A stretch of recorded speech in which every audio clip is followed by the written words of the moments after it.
Hi friends, welcome back to our channel. இன்னைக்கு இந்திராஸ் கிச்சனில் நம்ம என்ன பார்க்க போறோம்னா தஹி ஷிம்லா மிர்ச்சி.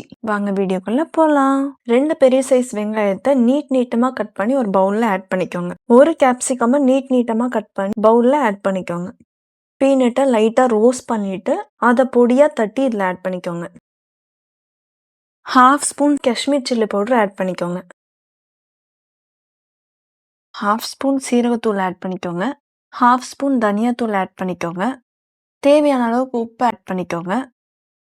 கொஞ்சமாக கசூரி மேத்தியும் ஆட் பண்ணி 1/2 ஸ்பூன் மஞ்சத்தூள் ஆட் பண்ணிக்கோங்க. இதெல்லாம் கலந்து நல்லா மிக்ஸ் பண்ணிக்கோங்க. இந்த வீடியோ உங்களுக்கு பிடிச்சிருந்தா மறக்காம லைக், ஷேர் அண்ட் சப்ஸ்கிரைப் பண்ணுங்க. கடாய் வச்சுட்டு தேவையான அளவு எண்ணெய் ஆட் பண்ணிக்கோங்க. 1 ஸ்பூன் அளவுக்கு சீரகம் ஆட் பண்ணிக்கோங்க. கார்லிக்கை குட்டி குட்டியாக கட் பண்ணி இதில் ஆட் பண்ணிக்கோங்க.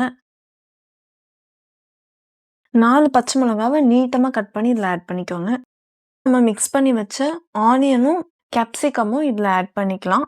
இதை கொஞ்ச நேரம் வதக்கிக்கோங்க. 1 ஸ்பூன் கடலை மாவு இதில் ஆட் பண்ணி நல்லா மிக்ஸ் பண்ணிக்கோங்க. ஸ்டவ் ஆஃப் பண்ணிட்டு இதை இறக்கிடலாம். 1/4 கப் அளவுக்கு தயிரை நல்லா அரைச்சி இதில் ஆட் பண்ணிக்கோங்க. கொஞ்சமாக கொத்தமல்லியை மேலே கார்னிஷ் பண்ணிக்கோங்க. டேஸ்டான தஹி ஷிம்லா மிர்ச்சி ரெடி ஆயிடுச்சு. நீங்களும் ட்ரை பண்ணி பாருங்க. நெக்ஸ்ட் வீடியோவில் பார்க்கலாம்.